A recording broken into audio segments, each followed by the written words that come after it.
처음 뵙겠습니다, 후보자님. 네, 안녕하세요, 의원님.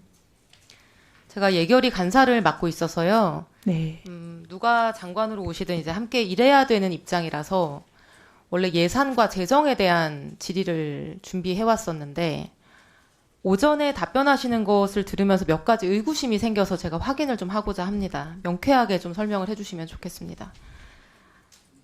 결혼한 아드님이 원펜타스 청약, 당첨, 조사 다 끝난 후에서야 신부와 주민등록을 합친 거에 대해서 이제 의문을 많이들 제기하셨고 후보자 이렇게 답변했습니다. 아들과 며느리가 결혼식 직후에 관계가 깨졌다. 관계가 최악으로 치달아서 혼례를 유지하기 어렵다고 생각했다. 맞습니까? 네, 장남 내외부는 2023년 12월 16일에 결혼을 했고 그 이후 주민등록상 주소지가 전혀 겹치지 않다가 1년 5개월쯤 후인 2025년 4월 30일에 이제 용산 신혼집에 주소를 합치게 됩니다. 구체적으로 결혼식 이후 거의 직후에 파경이 된 건가요? 네, 사실 이런 말씀까지 그냥 간단하게 네, 말씀 주셔도 됩니다. 실은 그 시기에 발병을 했습니다. 발병을 해서 지금까지 치료를 받고 있습니다. 그런 사정이 좀 있었습니다. 아까는 관계가 파경이 됐다고 하지 않으셨던가요? 네, 관계가 파경이 되면서 이 모든 게 이제 정신적인 압박과 스트레스 등등으로 굉장히 최악의 상황으로 치달아서 발병도 하고 지금까지 치료를 받고 있습니다. 오전 답변하고는 또 전혀 다른 다르지 말씀인데요. 아닙니다, 의원님. 같은 얘기입니다. 그러면 어쨌든 그게 이제 관계가 깨지면서 생겨나는 여러 가지 심리적인 정서적인 문제로 발병입니다. 그러면은 관계가 깨지면서 스트레스와 이제 이런 걸로 좀 병을 얻으셨고 그래서 지금까지 좀 어려운 상황에 계시다는 말씀이신데 네. 이제 어쨌든 1년 5개월 후에 같이 주소지를 합치게 되기 전까지 이제 같이 살기 어려울 정도로 파경이 된 상태셨다. 그래서 주소지가 달랐던 거다 말씀을 하셨던 거죠. 그러면 그 말씀을 전제로 해서요. 네, 청문회를 보시는 분들이 이런 의문이 드실 것 같아요. 지금 이제 기사 댓글이나 이런 것들도 많이 달리고 있는데 제가 그 내용 중에 저도 좀 의문이 가는 부분들을 여쭤보려고 하는데 그렇게 그럼 관계가 파경이 돼서 최악으로 치달은 상태에서 왜 시댁 돈으로 잡은 용산 아파트를 파경된 상태에 며느리가 혼자 산 거죠? 7억 3천짜리 용산 아파트인데 이것도 사용료를 받으셨습니까? 사용료를 받은 건 아니고요.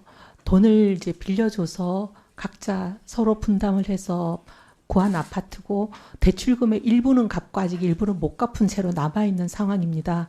그런데 의원님, 사람 관계라는 게 그렇게 하루아침에 딱 끊어지는 것도 아니지 않습니까? 그럼 어쨌든 많은 같이 사람들이 살지 않는 상황이었고 같이 살기 어려운 상황이었는데 그럼 이 용산구 전셋집을 어디 부동산에 내놓거나 매물로 내놓은 게 있습니까?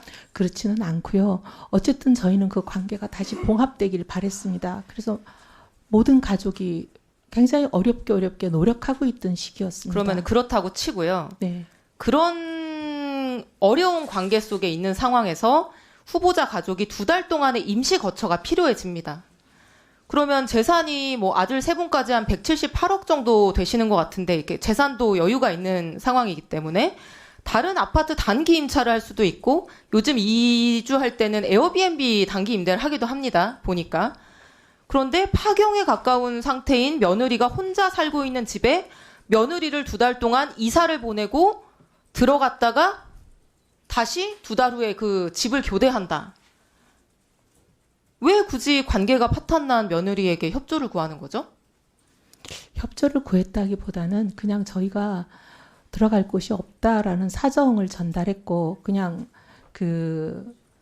어떻게 보면 남편과 며느님은 도공 렉슬에 이사를 2달 동안 2번을 한 거거든요. 갔다가 왔다가. 근데 의원님 이사가 별로 이렇게 집기나 살림살이가 없기 때문에 근데 지금 이제 말씀하시는 것과 부합되는 어떤 자료는 전혀 제출되지 않은 상황이어서 아니요, 후보자님의 말씀만 듣고 지금 그러려니 이제 해야 되는 상황이거든요. 아닙니다. 다음 질문 전세 드려보겠습니다. 이사 업체와의 계약서를 제출을 했습니다. 의원님께도 드리겠습니다. 차규근 의원님께 드린 자료를 또 드리겠습니다. 그때 당시 이사했던 이사업체와의 계약서가 있습니다. 네. 두 슬라이드를 좀 넘겨주시고요. 3번 페이지로. 네. 왜 관계가 파경이 됐던 신혼부부가 1년 5개월이 지나서야 다시 같이 살게 됐느냐. 그리고 왜 하필 그날이 국토부의 원펜타스 부정청약 조사가 끝나고 그 결과가 발표된 그 바로 다음 날이냐. 지금 여기에 대해서 전혀 몰랐다고 말씀하셨잖아요. 왜냐하면 저희는 뭐 그렇게 답변을 아까 하셨는데 이걸 한번 보세요. 이게 2024년 8월입니다. 대대적으로 언론 보도가 됐습니다. 원펜타스에 살고 있는 사람들은 이거를 모르기가 어려웠을 것 같아요.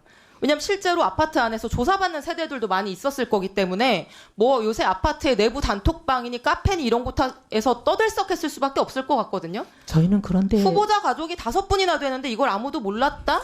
이렇게 대대적으로 보도가 되는데 아니요, 의원님 그 얘기가 아니고요.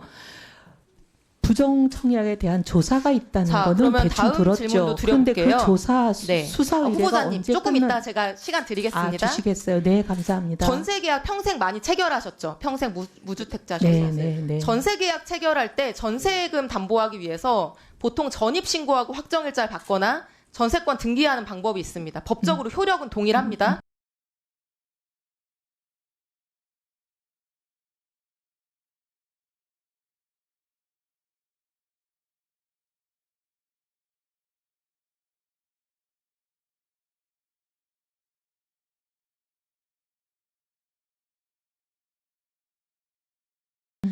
전입신고는 온라인으로도 가능하고 너무 간편한 방법이죠.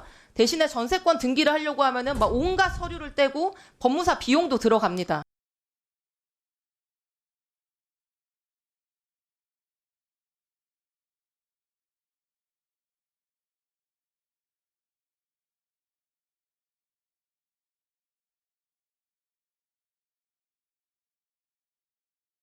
그런데 후보자 장남께서 거주했던 세종시 주택 슬라이드 보여주시겠어요?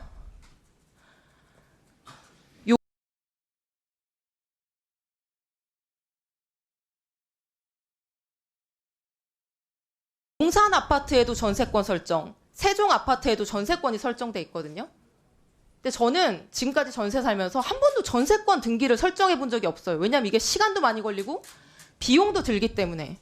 그럼 상식적으로 이거를 봤을 때 전입신고를 부모님의 청약 신청 때문에 장남이 살고 있는 곳에 전입신고를 할 수가 없기 때문에 비용과 시간을 들여서 전세권 등기를 했다라고 보는 게 합리적일 것 같은데 이 부분에 대한 답변 해주실 수 있습니까? 네, 두 가지를 묶어서 말씀드리겠습니다. 첫째, 원펜타스에 대해서 청약에 시끄럽다는 거는 대충은 알고 있었습니다. 하지만 저희 가족은 어디에 살든 한 번도 그 아파트 단지 내에 뭐 단톡방이나 이런 게 들어가 본 적이 없고요.